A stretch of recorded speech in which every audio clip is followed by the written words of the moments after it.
says it's recording on my end, so if the creepy lady has told you all that it's recording, then we're good. I consented. Yes, everything's very consensual. Right. Okay, welcome back, ladies and gentlemen, to the Adventures in Historyland YouTube channel. You have once again just stumbled drunkenly into this castle of madness, and today I am joined by the crew of the hit podcast series on the history hack, the Redcoats, and that means Marcus Cribb is back. You know, the guy who. Hello, evening. How are you doing? Merry Christmas. Merry Christmas. He's getting into the spirit of things. Marcus, of course, you'll all remember on this channel from the equally wildly successful All Things Wellington series that we did during the long first stage of the pandemic. Also here with us, we have the wild goose of the crew, singular, Andrew Dorman, who fits in with the Redcoats because the Irish wore red no matter who they were fighting for. So that's all good. How you doing, Andy? Good. I'm wearing my Christmas jumper of black. Although I forgot my white cockade, so letting the team down. No. You have to go out and get something white, like a big Minnie Mouse bow to put in your. Unfortunately, the only thing I've got actually is a Stars and Stripes, and I don't think Robbie would approve. Yeah. And on that subject, we have our good friend, the author, Robbie McNiven, who is the Scottish part of this unholy union, and has you're a proper published author. So what are you doing here? Well, I mean, it's Christmas Day, isn't it, technically? So yes, it is. Absolutely Christmas Day. Have a podcast for Christmas. Absolutely live. This is a live show. Right. Yeah, awesome. But it's great to have you all here. We haven't actually hung out together since the last Redcoats Quebec thing that we did. So it's about time we got everybody back together to play silly games. Marcus has told me that because he feels woefully unprepared and inadequate. I mean, you guys have actually written, studied, or anything else in the 1700s. And last time out, I was hosting and knew nothing, and that was the concept. So this time, obviously, you gave us some time to prepare, and I've totally prepared. I've loaded up a Wikipedia page, and there's been worse history podcasts out there. Sure. Naming the things I've listened to, so he could be all right. Yeah, but he wants to make his apologies to begin with, and he also pleaded with me like a little baby to be able to MC this in order that he doesn't have to bear too much of the brunt of what's going on. So Marcus gets to call the shots as to when things happen. So Marcus, you fully prepared human being. Obviously, this is well rehearsed, slick, and fun for all things Christmas. And I totally am not on my third glass of wine on a weekday when I haven't had a drink in a month. So this is going to be fun. I would never have known. I've genuinely been so little drinking. Let's play Who Am I? Okay. If everyone wants to do it, yeah. All right, Dorman did big thumbs up to start with, so I can see the page turn to white, which means he's just loaded Wikipedia. The reflection in his face went very white background with that little tiny calibre. Robbie's doing his Wikipedia as well. It's all good. I'm making it in a very small window, so the whiteness is not too bright. So I have no such qualms. Very, very clever. Excellent. Is this 20 questions, or do I just basically paraphrase his life story? Well, we are going to. We each have technically 20 bullets in our cartouche boxes, and we each. How many questions a minute? Yeah, exactly, and we all get to fire them at you one at a time, and we all get 3 chances just to randomly guess. And it doesn't matter who's asked the last question. you get to you get your shot in and you get it based on the other guy's hard work, well. So 20 cartridges, 3 random questions a minute. Got it. I have a Right. question. I have a question. Robbie. Okay, so bearing in mind that we're all massive history nerds, have we all picked someone that we know everyone else knows? Yes. I'm not familiar with the colonels of any of Dylan's regiments. I mean, apart from Dylan. So I know that you probably, well, no, you do know my guy. So Dorman's chosen a corporal who was flogged for stealing a pig in County Down. No, hang on. Yeah, pretty much. All right. okay. I am ready, so to speak. Okay. Why don't we go by the order that has appeared on my screen magically? Marcus, you can start off. Are you Irish? No. Oh, okay. Okay. Are you what are you from the British Isles? No. Right. Darn. The towel has been thrown in. I'm out. Are you a male? Yes. I assume I get to keep answering till it's no. Yes, you get to keep going. I'm Yeah. playing it safe. Were you alive in the 18th century? Yes. I haven't thought of any other questions. You think you get this far?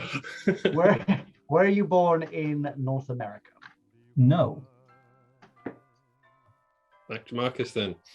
That's what, 3 rounds? 3 rounds for you, Robbie? Everybody has to keep count of their own.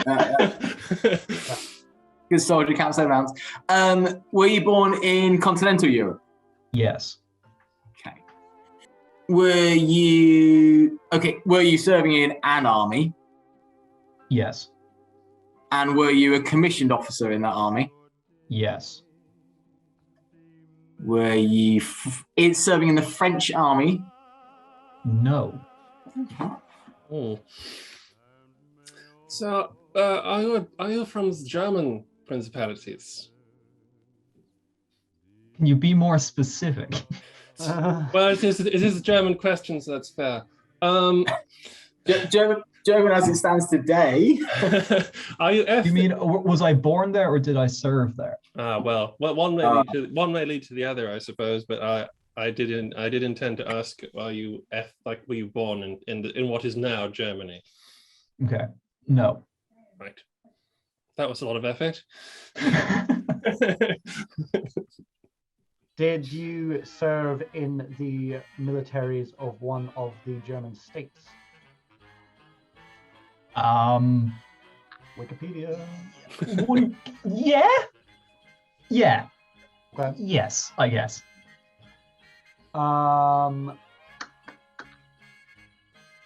Did you ever fight in North America? No. So you're not Baron von Storch. No. That's not what am I getting. It's not. Well, you don't need to answer that then, Andy. Okay. I mean, I guess technically, yeah. Okay. Well. He fought in the German states, but hesitant about being German. And is an officer, obviously born in continental Europe. Okay. I mean, I'm not going to know who this is, but I can help them try to track it down. Did you serve in more than one army? As far as I can remember, yes. 6.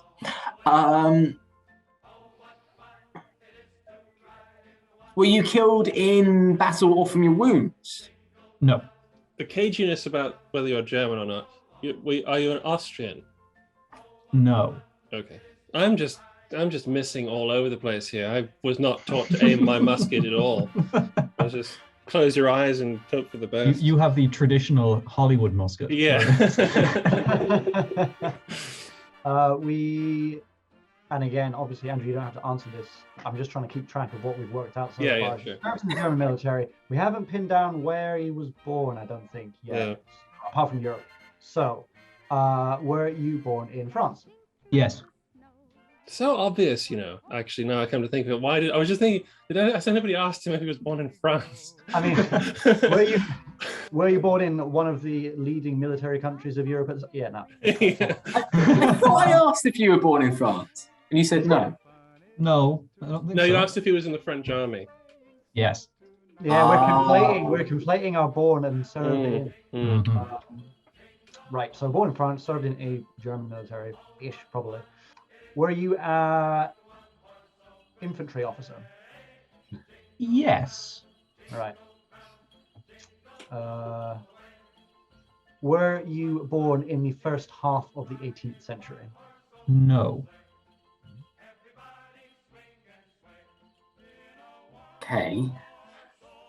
So latter, French born, not in the French army. I mean, we don't want to be. Well, we don't exactly. We don't quite know exactly. First of all, he could have been born in the late 17th century for a start. Okay. You could have kept that to yourself. We would never work that. you could have landed a shot. I feel like I'm not going to win this, so I'm just trying to help the team beat Andy now. and didn't die in battle. But is there a memorial to you that we might know? Almost certainly, yeah. Okay. So he's a bit famous.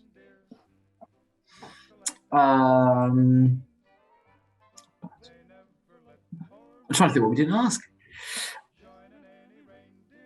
We haven't asked like what wars he's fought in yet. Yeah, okay. So we've gone late. I'm going to have to get my timeline.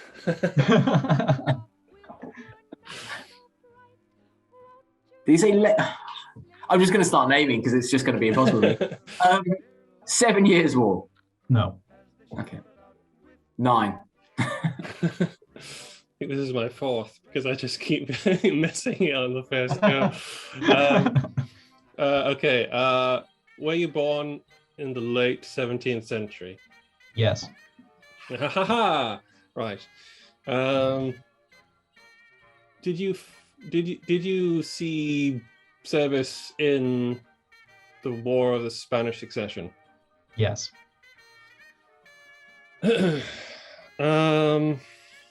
Right. Oh, sorry, carry on. Okay, did you fight on the side of the Bourbons? No. Right. Must resist the urge to guess this early. Yes, because we're shooting in the dark. Yeah, no, I don't want it because it's easy to say that, but when you're in the position of wanting to guess, you know that you feel like an idiot if you got it wrong. So I'm comfortable in guessing yes. Were you involved in? Did you fight alongside the Duke of Marlborough? Yes. Right, I'm going to use one of my 3 guesses. And this is going to expose how little I know about this person, which is embarrassing because I don't know where they were born, etc., etc., etc. Anyway, are you Eugene of Savoy? Boom! Home run. I was like, I don't know enough Done. Spanish succession commanders. So he was originally French, but the French king didn't want his service because he was disabled. Yes. Right. So he moved off and fought for a couple of the German principalities before landing in Austrian service. It was a bit like weedy, and I think he had a bad leg, so he couldn't really ride a horse as well as he was supposed to. It's really petty Louis XIV stuff. And okay. You know, he then proceeded to put Louis XIV in his place. Awesome. Okay, who's next? Well, actually, I'm next on my screen, but I'm like, this is my channel, so I'm going to go to Robbie next, and I'm going to go last. You ready? You have someone in you. Right. Create a vision in your mind, Robbie. I guess I'm just trying to well, I do have the Wikipedia page minimized to the blank. You have his face in front. Have this person's face in front of you. You ready? You prepared mentally for this? Go into my mind palace or my mind bivouac. Excellent. Okay. There's a phrase that's never been said out loud before. Being a teetotaler and not one who wants to encourage mass drinking, I nevertheless feel like the amount of historical references we're managing to fit in should probably be some sort of drinking game. But so whenever you hear us say some sort of random military reference, you can take whatever drink you have in your hand. Marcus, lead the charge. Okay, let's start the same before. On the drinking? Or get me a reputation. It's well deserved. Born in the British Isles, we'll start with. Okay. Born north of Hadrian's Wall. No. That doesn't necessarily mean that he's English or Scottish, by the way. Hadrian's Wall is at the bottom. Where's York? Right. So that was that a no? No. That is a no. That is a no. Okay. Born in the 18th century. Yes. Did he wear the color red a lot? No. I have nothing at the second. Just Good. No, keep going. Okay. Would this person have been a nobleman, or do they come from a wealthy noble background? No. Okay.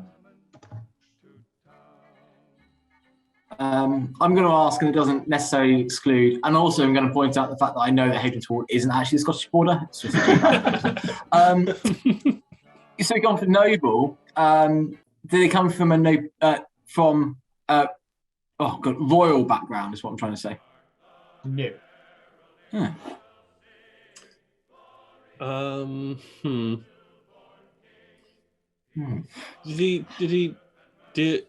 Is this person a man?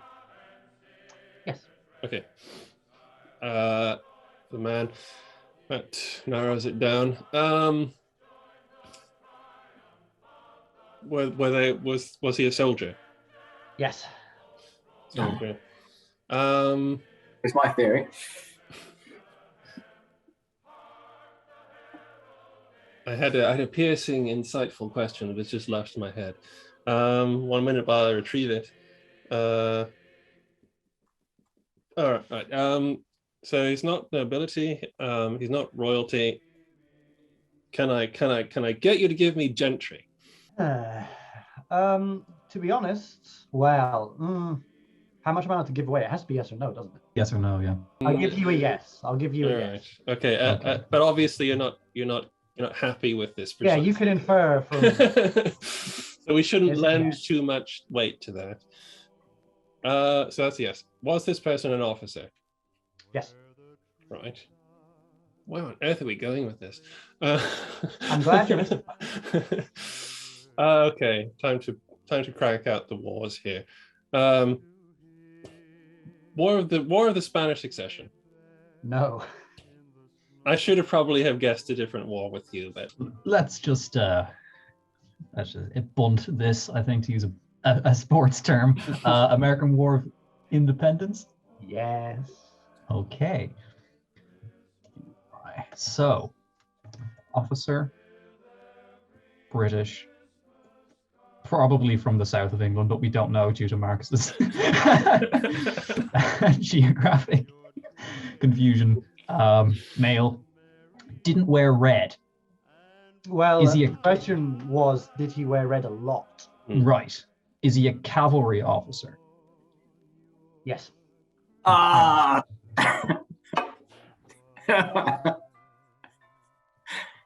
Wait, hang on.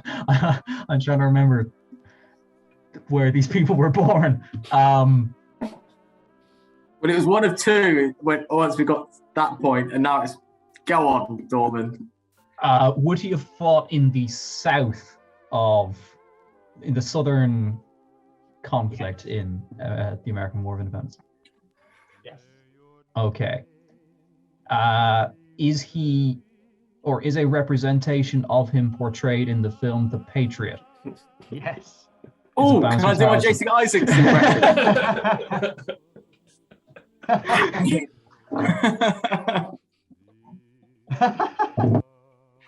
I'll take it. The only giveaway there was the red one. I was screwed otherwise. That was a surprisingly. I didn't know I was so good at like sort of laying groundwork with that. I was just I was sort of just being humorous. I should have thought. And also, I know Robbie loves bloody band, and I was completely about to guess Roger's Rangers. Roger. Well, with the green, maybe sometimes wearing red.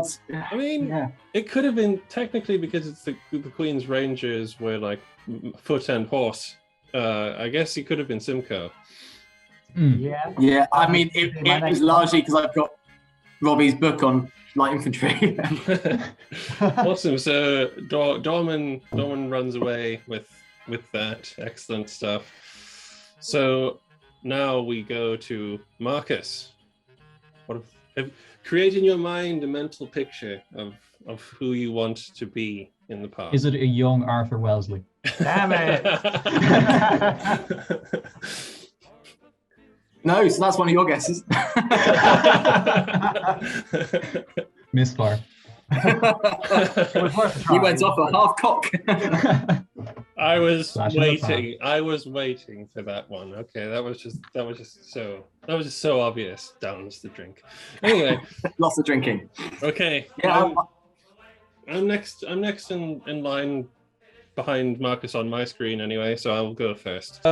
Okay, alive or dead now? Are you a man? Yes. Take that any way you want. Yes. There are 2 questions. You are a man. Were you born in the British Isles? No. Not born in the British Isles. Thanks.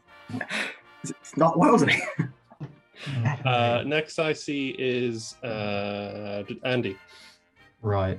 So not British, male. Are you a military man?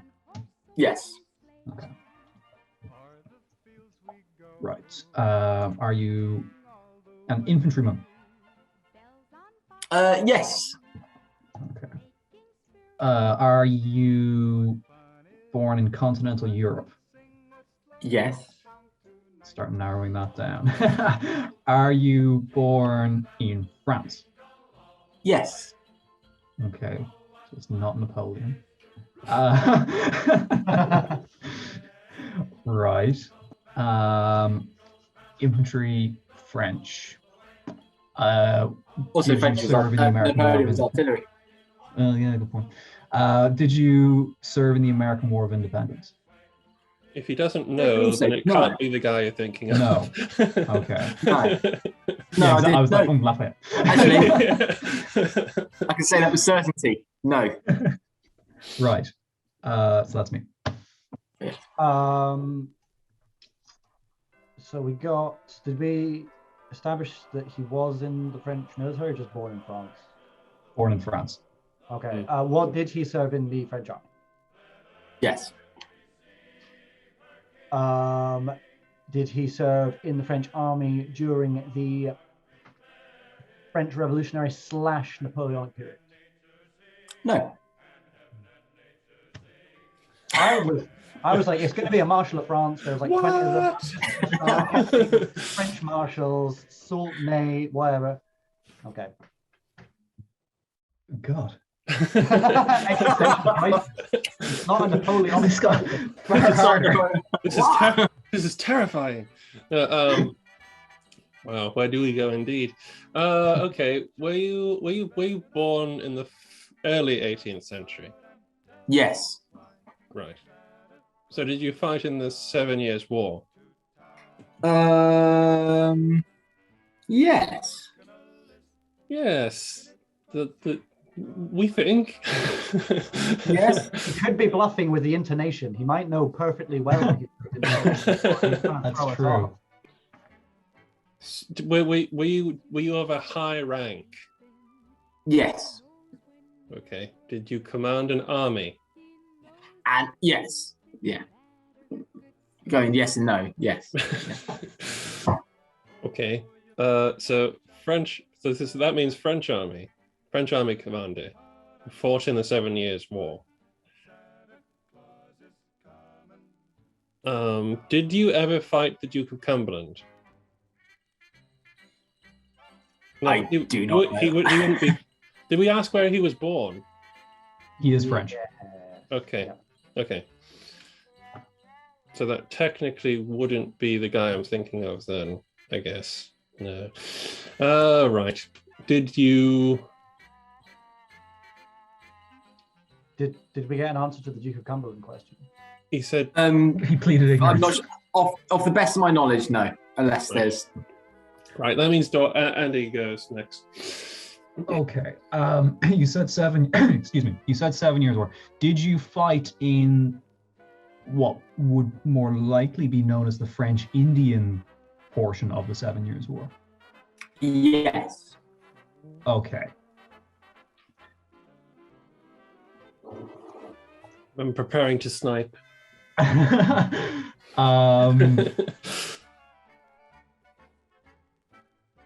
Did you serve well in that conflict? I believe so, yes. To the best of his knowledge, it seemed okay. Were you involved in any naval operations?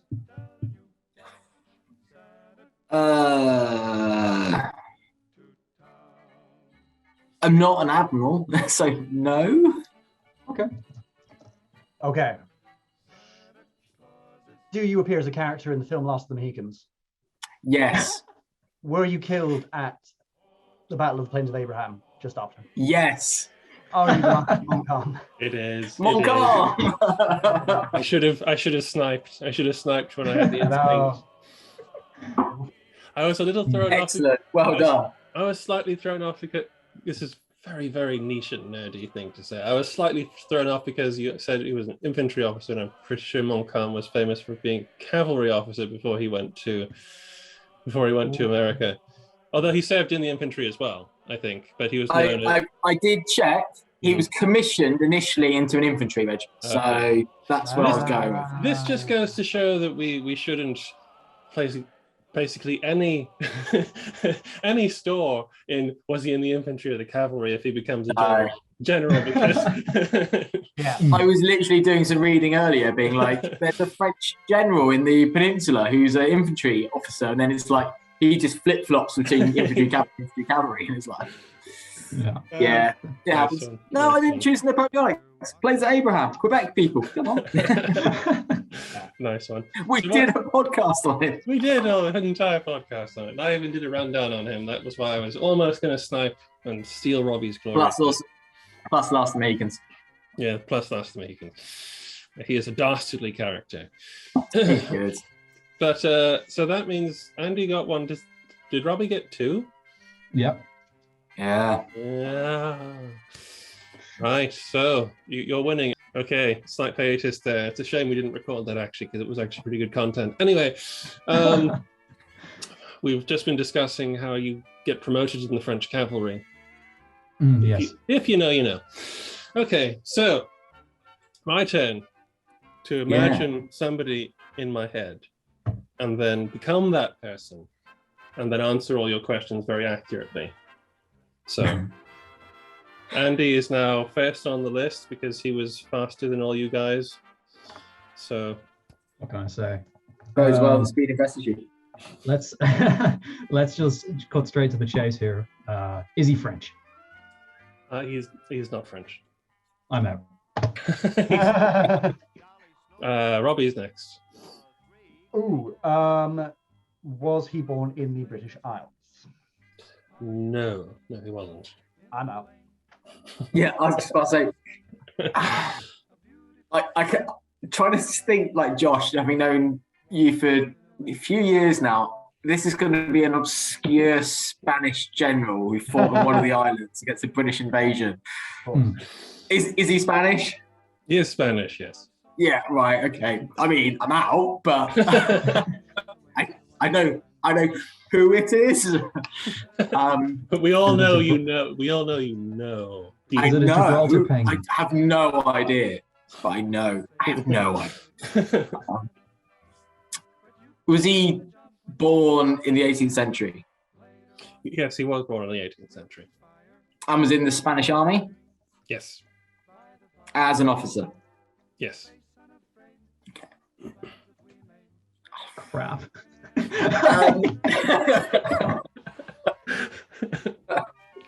Okay. Not our strong point, but a certain person on this table is writing a book that's going to cover it. Would he feature in your book? Well, if any of you have been paying attention, this is actually a dead giveaway, but yes, he does. Right, okay. Do any of you follow me on Twitter? Because if you have... Dorman, search. Is he mentioned on the Spain and the American Revolutionary War Wikipedia page?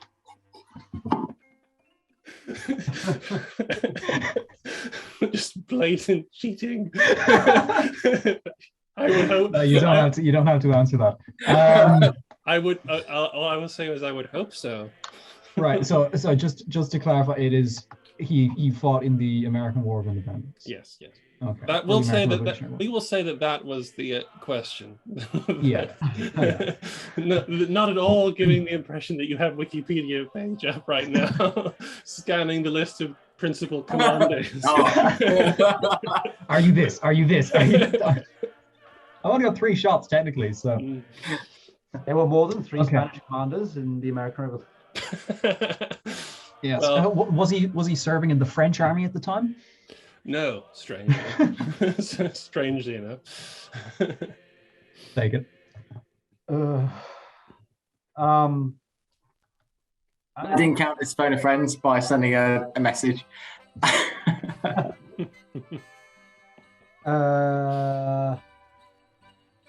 Was he? I didn't Google. I actually don't know. What did he serve in the? I don't even know how to geographically describe this. The Florida / west of Florida. Yes. We established. We did establish he was in the army, not the navy. Yeah. Yeah. I think. Yes, we did. Yeah. I think Marcus said Spanish army. Okay. Yeah. Yeah, I did actually specifically say, yeah. I mean, I haven't had the luxury of reading Josh's book yet, but we basically want the Spanish commander of Pentecosta. It's not been written yet, so that's why you haven't. I know. I don't know. Which puts me at a real disadvantage.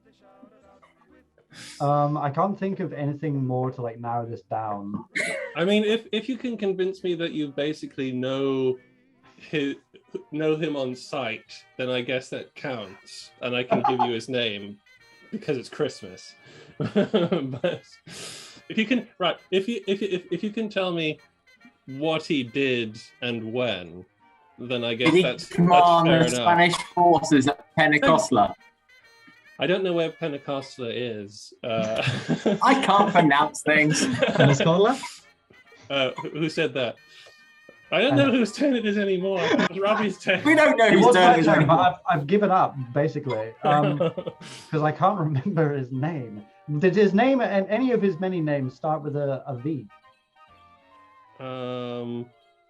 He did actually have a V in his name, but nobody ever references it. Well, there we go, boys.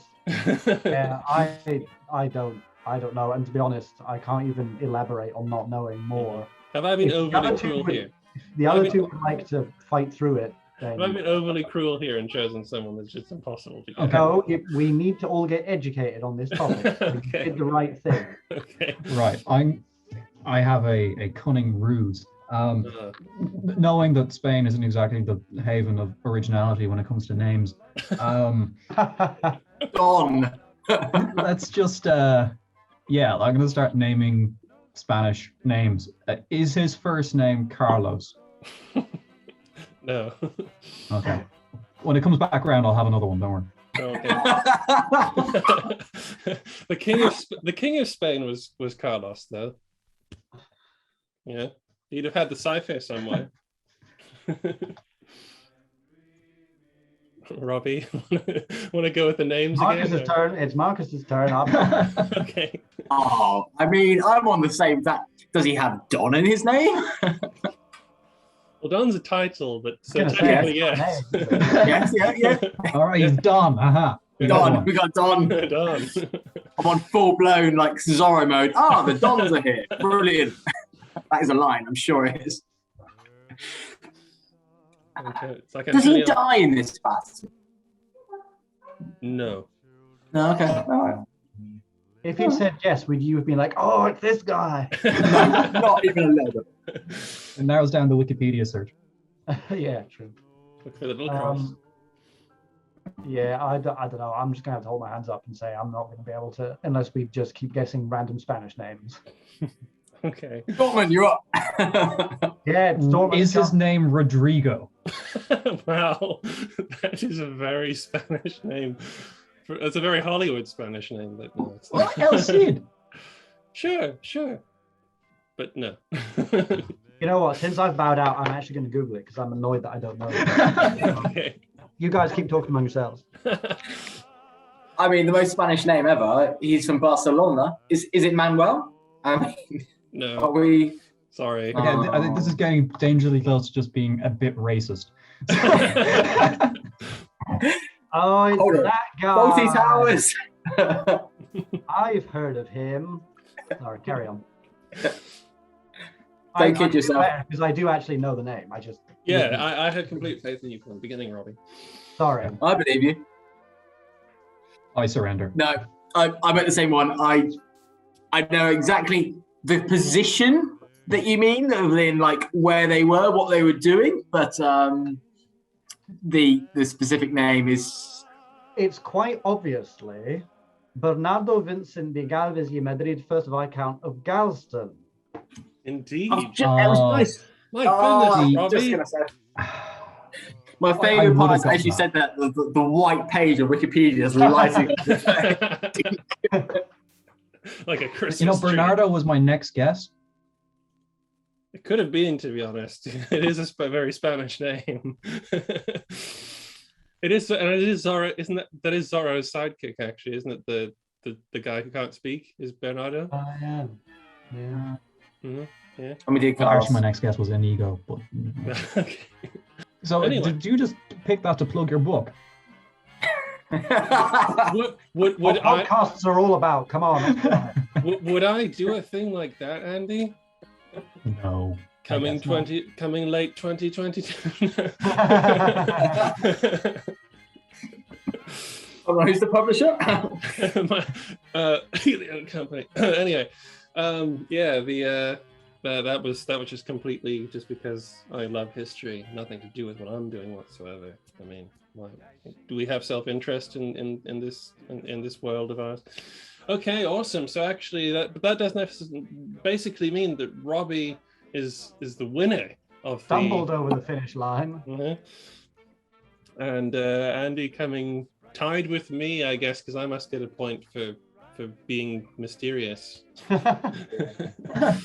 And I should have jumped in on bloody bad eye. Oh, and Marcus. that's a good one. Marcus No, Neil Poir. Yeah, Neil Poir, drunk in the kitchen. Wow, that'd be a really good album title. It would be actually drunk in the kitchen. That's really great. Drunk in the Kitchen. Could we all together just make a band, like we're celebrities or something like that? Well, I was thinking, imagine the military force that included all four of our characters. That would be pretty terrifying. Yeah. Terrifying mixture of like, and like, Yeah. And also just not enough Hollywood like focus. Yeah, I don't know what Well, you say that 50% of them were mentioned in the film. Yeah, well, bloody bands like, like they base a character loosely upon him badly. Speak for Americans. yourself. It's the I best mean, part of that film. I mean, it depends. I guess. I mean, that is a point. Right. Well, things are going along swimmingly, and that was strangely successful and quite fun. So, That's why don't we meld this all together with bring your best sort of random fact about winter and some Christmas random fact about history, if you have one. What have we got? Oh dear. This was the bit I didn't prepare. I've got That's fine, because it is actually quite challenging to Well, do. you've got about 30 seconds because I can do my one first. Go. Okay. Are we playing this, by the way? Robbie's got his facts. Are we guess? No, we can't guess a fact. What? It's not a game. This is just. Oh, okay. Yeah.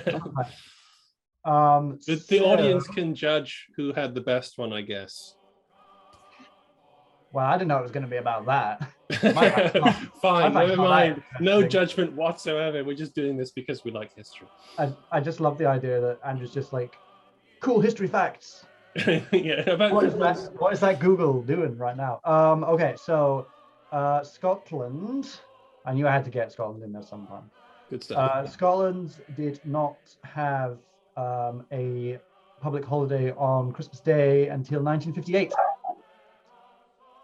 Historically, New Year was the big day in Scotland, and Christmas was mainly because we're all Calvinists.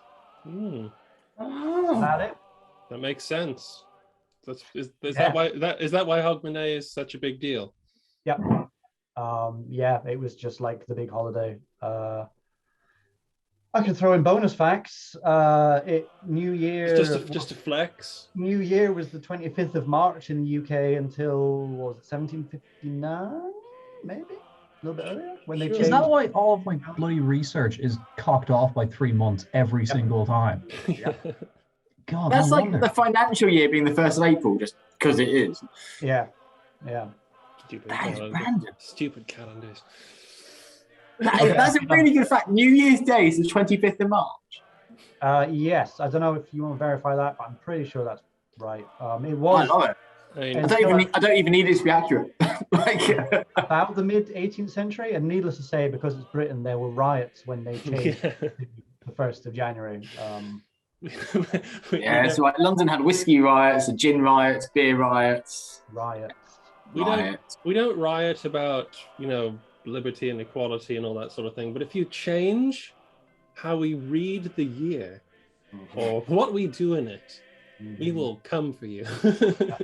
Yeah, they claimed that they'd stolen 11 days because the new calendar had 11 less days in it. So, yeah, what can That's you do? brilliant. That is your anti-vaxxers. Yeah, it's true. Mm. You've taken 11 days out of my life. You choose a calendar. I like how I'm trying to win this by just spamming facts now. Yeah, Just yeah. going Just- until I find You've one won. Just I think slightly, is- just slightly is flexing. It Okay, is no, very that's- interesting. It's very I've done enough. interesting. I've It done makes enough. sense as well. That's I got- awesome. I got to use the word Hogmanay, so Yeah. because I have You're a Scottish. basically Scottish now. Exactly, I have a Scottish surname, and I've spent a lot of time in Scotland, so practically passport material. Yeah, pure art, Ken.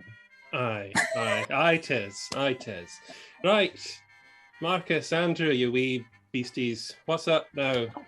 It's gonna be bands. That's okay. Well, the only one I had was Must be having you. was for the day after recording, but a couple of days ago. Battle of Sahagun, 21st of December, 1808. So I go back to the Napoleonics, but early Peninsula Wars, basically so the Lord Paget's, later Uxbridge's small cavalry force, managed to get kinetic force, hit 2 French regiments who were basically stationary. And my little fun fact is one of them, the provisional regiments de Cheval, are actually disbanded after the battle. They are so mashed up, technical term. Don't want to go too highbrow on this. That they're disbanded after the battle. Having already used the term kinetic energy. Kinetic energy is a very military term.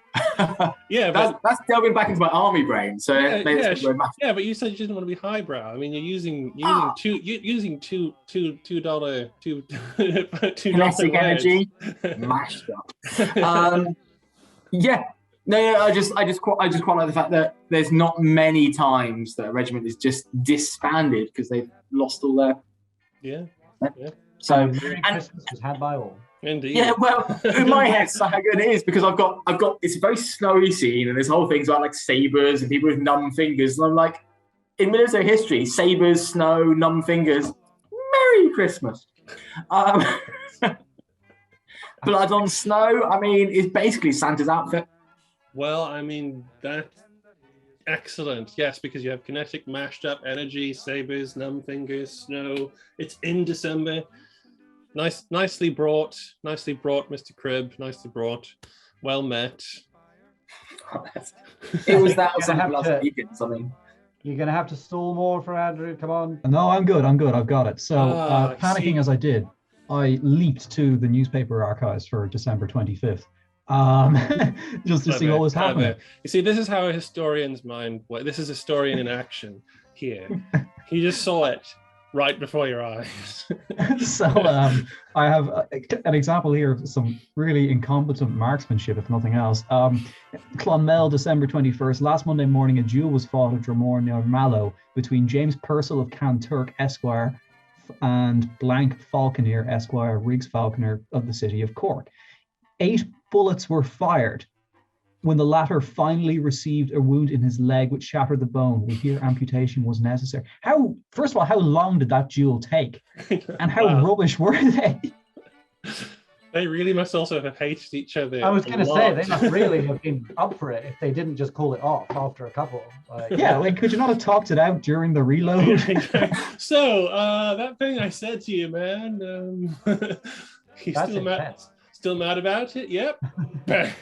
There's also quite an interesting example here, which I'm actually going to copy from my own research of on Carlow, December 25th, committed to jail is Mary Cunningham, charged with the oath of John Madden, trooper in the 3rd Regiment of Horse, for inveigling him in the month of August last to defect from his regiment and still disturbing the peace of his mind by following and hindering him from doing his duty and by disturbing and breeding riots in the barracks.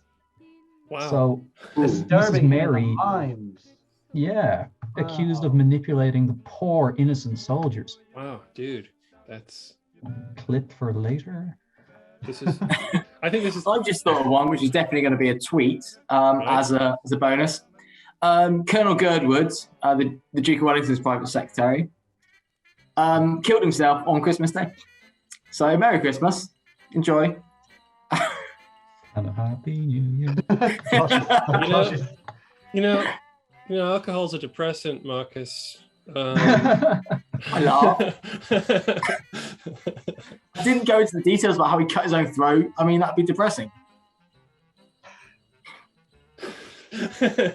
Awesome. Well, great. That was. I'm just going to go now. My one is basically that I found the Duke of Marlborough's letters and dispatches and had a look to see what he was writing on the 25th of December. And the ones online, they're not all of them because they run to like 1718 from 1705 or something like that. But the ones that were online tell me that he was possibly at sea on December the 25th, 1704, because on the 22nd of December, he was at Rotterdam writing a letter in French to Monsieur de Slingland. We all know him. About exchanging prisoners because it's the season of goodwill. And on the 26th of December, he was in St. James's, again, writing in French. So much French in Marlborough's letters. On the 25th of December, 1705, he was at The Hague. And he was writing in English to two secretaries, presumably of state, Mr. Harley and Mr. Hedges, who is a name from Dad's army. And he's apparently awaiting a convoy because the army's in winter quarters and he's waiting to go home for Christmas. And that song now plays, Driving Home for Christmas, Sailing Home for Christmas. In 1706, I couldn't figure out what he was doing on Christmas Day because he didn't write any letters on Christmas Day. He'd obviously taken the day off. But on the 24th of December, 1706, he was at St. James's. He wrote 9 letters. 4 of them were in English, some to various secretaries of state, some to German princes, negotiating contributions for troops that he would be needing in the campaigning season. He was very hopeful that the newer regiments would be there no later than April, if you could. That's his Christmas present sorted. In 1708, he was in camp at Merodec in Belgium, south of Ghent, which he was besieging. So it was a cold winter in front of the walls of Ghent, apparently. And but he was thinking of moving on to Bruges by by the 30th, where he wrote a small letter to the Prince of Hesse in French about securing a small post, and it's very, very annoyingly vague again, because I don't know what it is about the Duke of Marlborough and just putting people's initials all the way through everything. VA said this, and also it's in French, so I have no idea who he's talking about. If anybody is, read up on the Duke of Marlborough, please tell me who VA is, because it's driving me insane. In 1710, he was back in The Hague. Yeah, he said this. LOL. Yeah. And in 1711, he was back again for Christmas, but unfortunately, he was handed a pink slip by Queen Anne on New Year's Eve, and in a rage, he threw the letter she sent him, written, so his wife said, in a very strange and low manner, in the fire. And that is what the Duke of Marlborough did on Christmas Day. What's the pink slip? He got fired from command of the army. Oh. Yeah.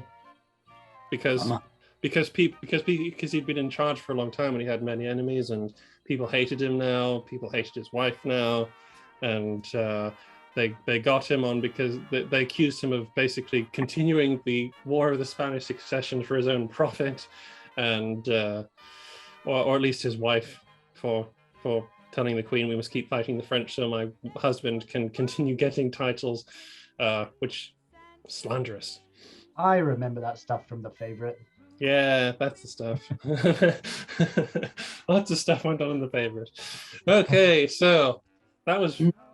That was your education, audience. Well done. You have successfully subscribed to a history channel.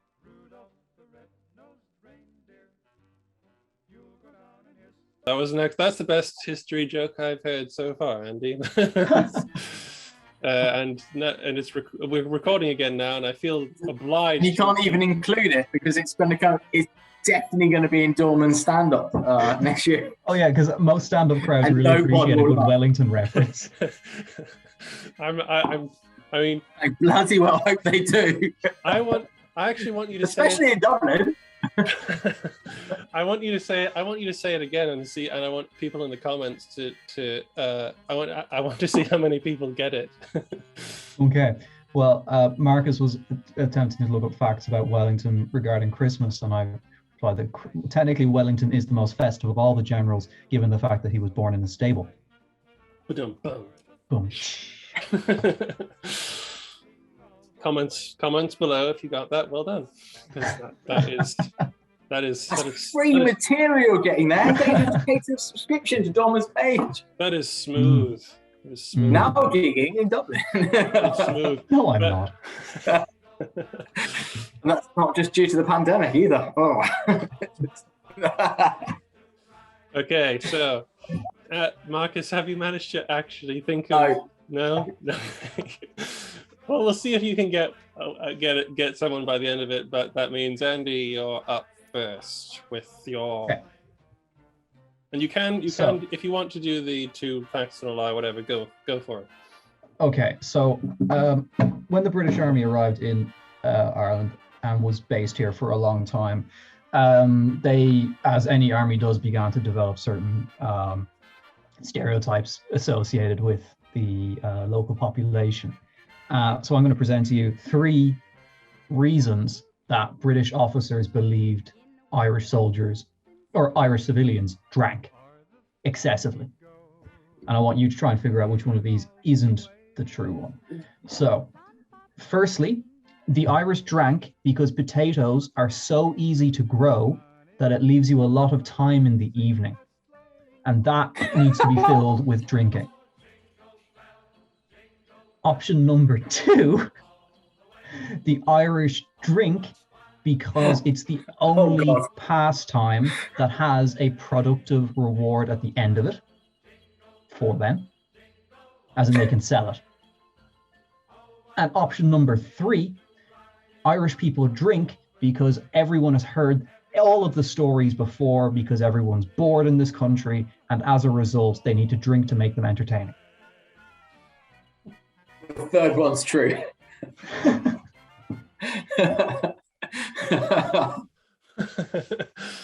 Okay. Which is the lie? Which is the lie? I actually feel like it's the third one is the lie. I can't really remember the second one, but I'm going to say that's a true one as well. So I've nailed my colours to my mast. First and second one are true. Third one's a lie. So the second one, Marcus, is that basically whiskey production is the only activity that could be sold at the end of it. So the Irish would do that.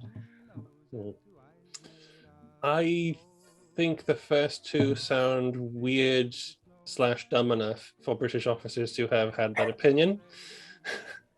And that the second one is sort of sounds too just not imaginative enough for a British officer to apply to the situation. So I also think the third one is a lie. Marcus? I'll stick with my guns. I think the first one is a dumb British officer. I think the third one is a bored British officer. So the second one's a lie. Right. Well, as it turns out, Mr. Internet Connection himself is correct. The second one is the lie.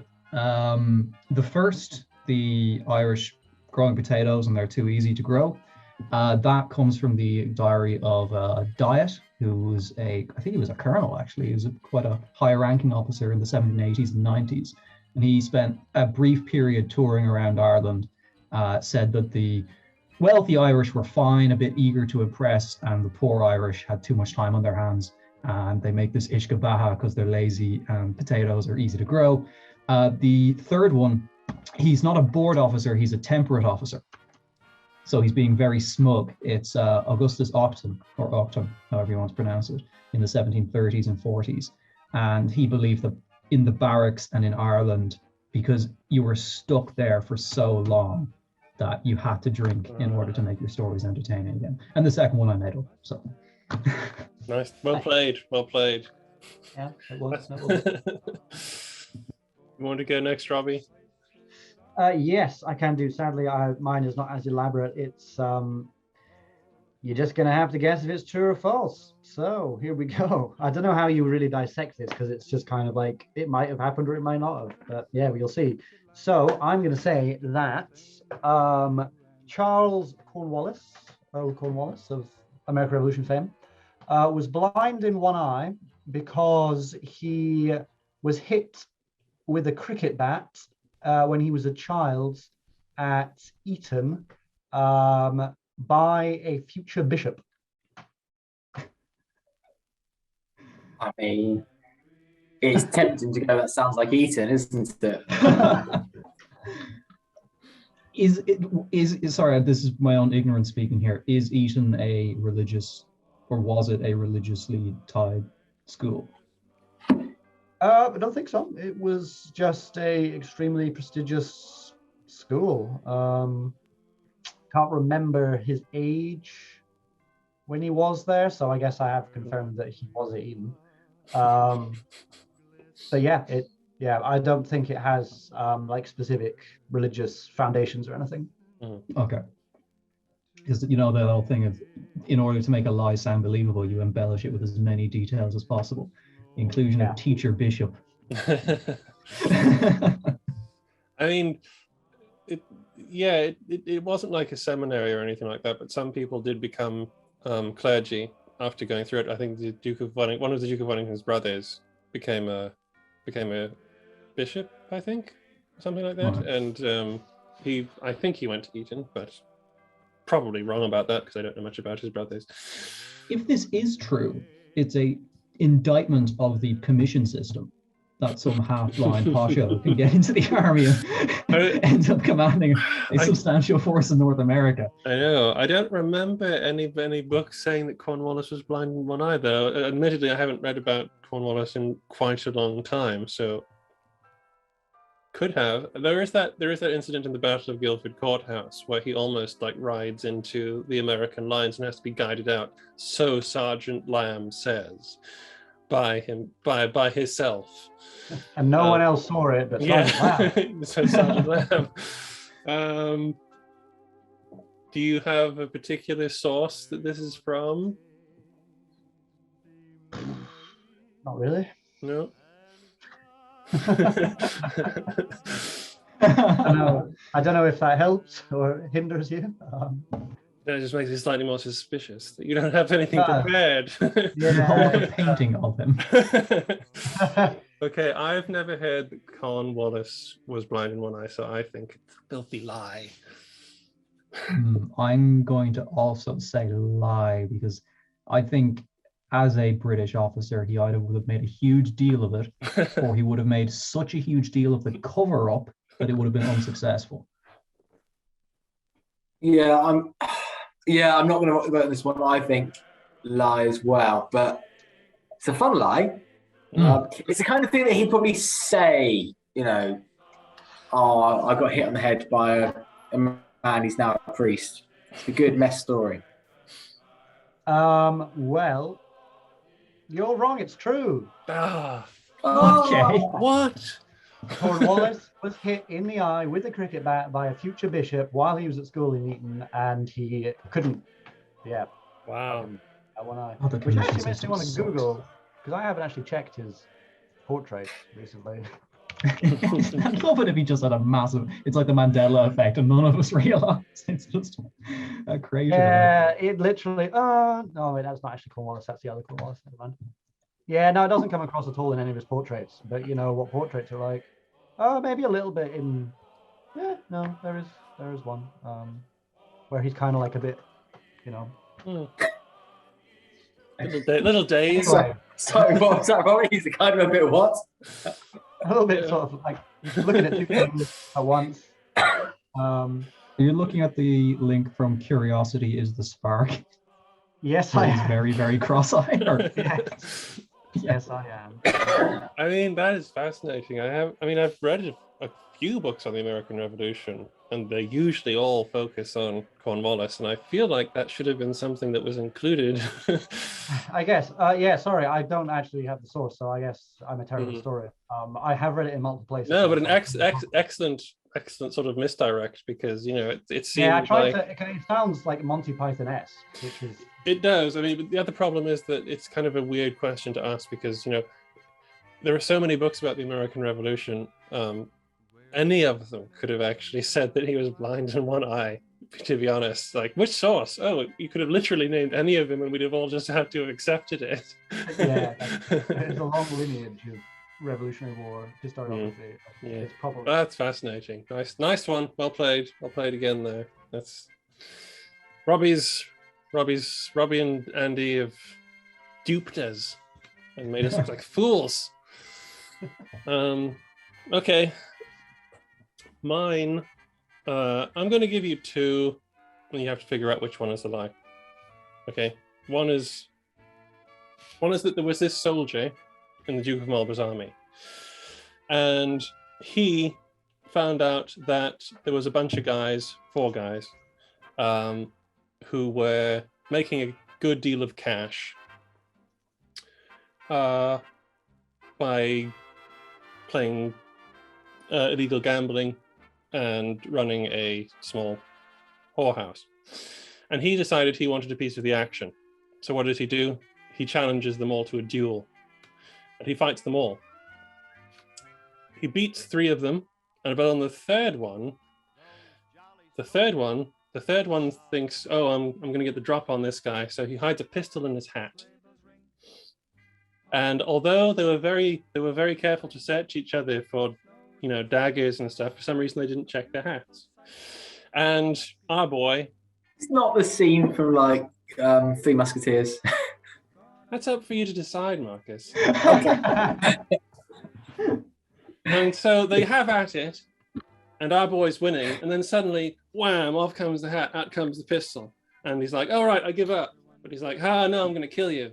And he fires and misses, and then has to run away because the guy just comes after him with his sword, wounds him in the bottom, and wins, and the whores and the gods are his.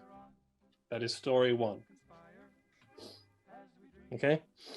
The second is less of a story and more of just an interesting factoid, although you can make it into a story. In 1760, the Foot Guard Brigade was commanded by a major general of Italian descent whose family had anglicized their name from Cesarini. Therefore, a British Guards brigade was led into the field by Major General Julius Caesar. Which is the lie. Okay. So, I am aware of a mad Scotsman who made a name for himself dueling in the War of the Spanish Succession. Malcolmson, Donaldson, something, I can't remember, but there's a lot of very wild stories involving this guy. I don't remember a hat though. And I feel that particular detail would have stuck in my memory. So this sash was given to me by the Queen of America. Oh, sorry, different. So I'm thinking, at first glance, I think Julius Caesar is false, and that the first story, the duel, is true. But I'm cautiously sitting on the fence. Robin? Just the simple brevity of the second one kind of made me feel like it's true. Not that the first one couldn't be true.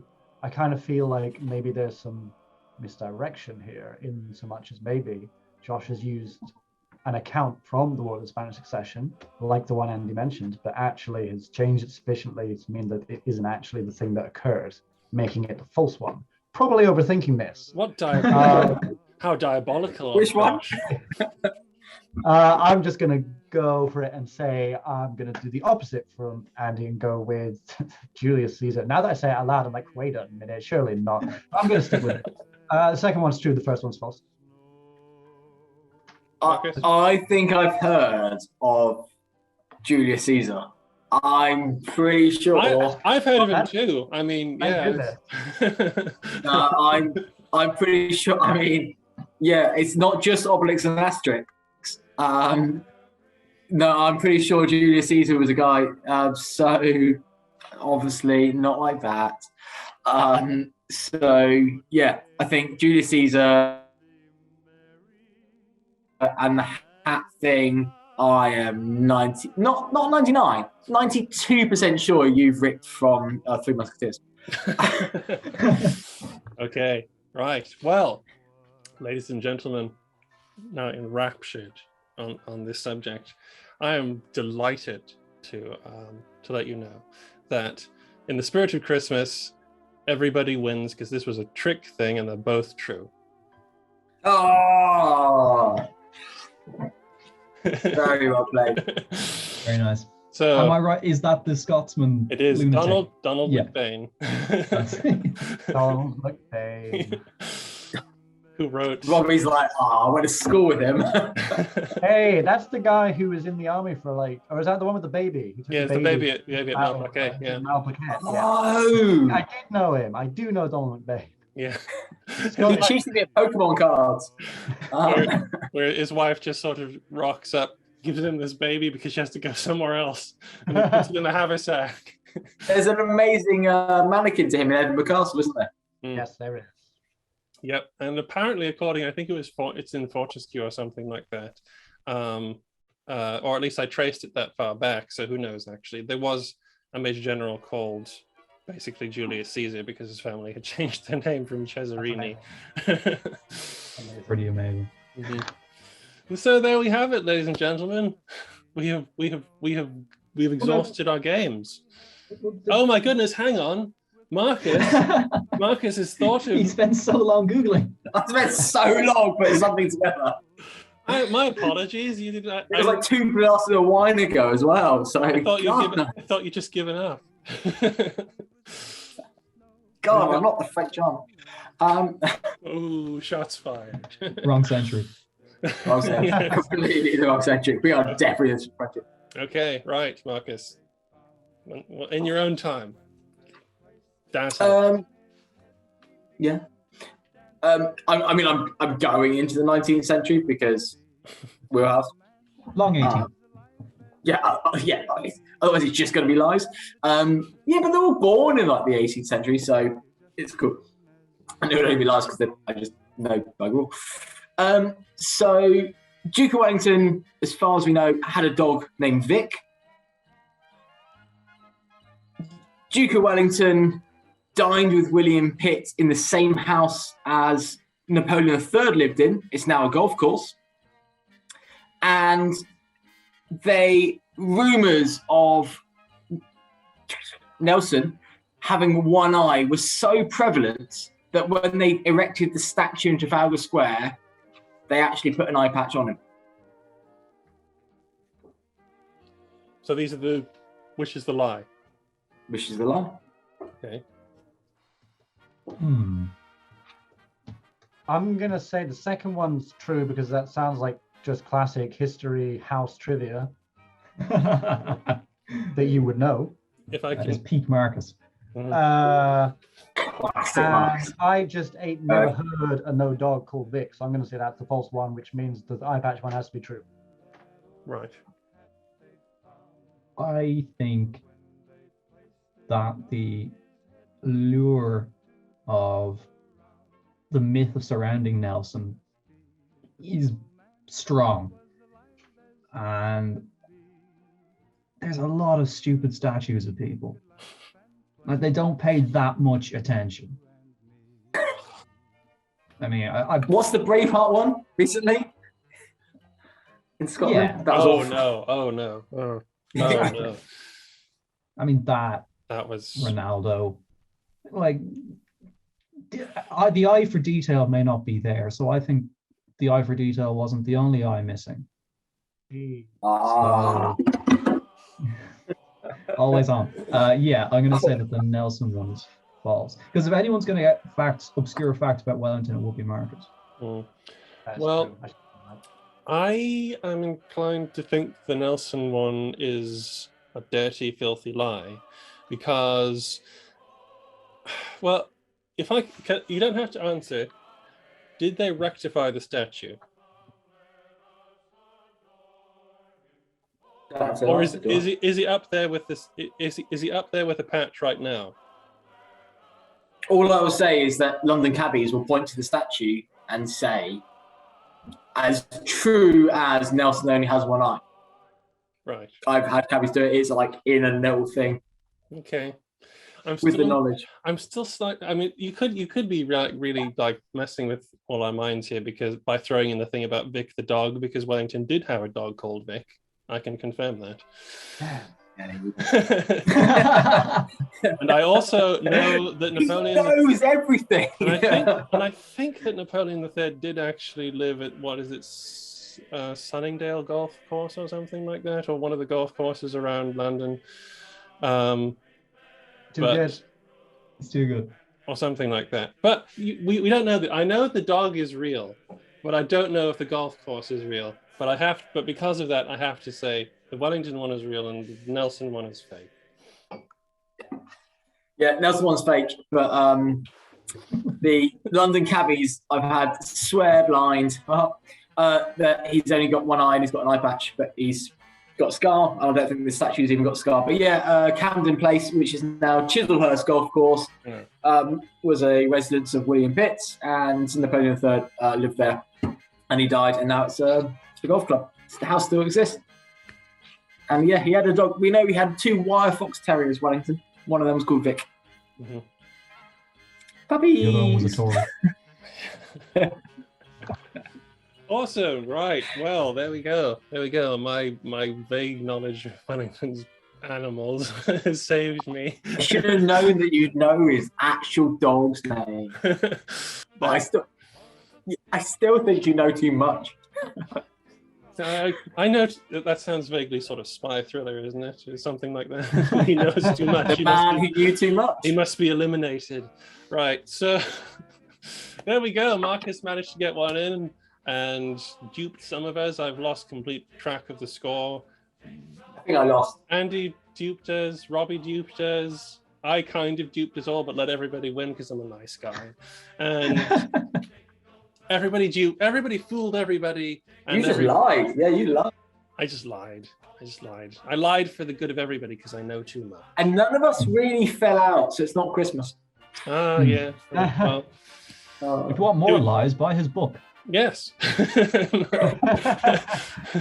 If you want just a catalogue of falsities, Yeah. 33% of it is fiction. It's up to you to figure out what. figure out which. You mean that bit at the end where the X-Men came in and Deadpool just kind of like won the day? Is it real? That's But he told me it was. I stand by everything in that book. Put a lot of heart into it. Lot of minutes went into that. Sort of considering things. So Literal minutes. literal minutes of contemplation about where to put the commas. So yeah, buy the book, guys. Sorry, Andrew Bamford. I've warned you. You shouldn't allow me to sell stuff because I'll do stuff like this. It's all filthy lies. So thank you everybody for watching all of us fool around with history. Thank you, Andy, Robbie, and Marcus for coming around on Christmas Day of all days. I was really busy, just to hang out with me. And it's been a great fun. It's been great podcasting with you all this year, and I hope we get to do it again in the new year. So, Merry Christmas, everybody. Merry Christmas. Merry Christmas. Merry Christmas. Yeah. Let's get it right here. Okay, so like and subscribe, people. Bye. Enjoy the lives.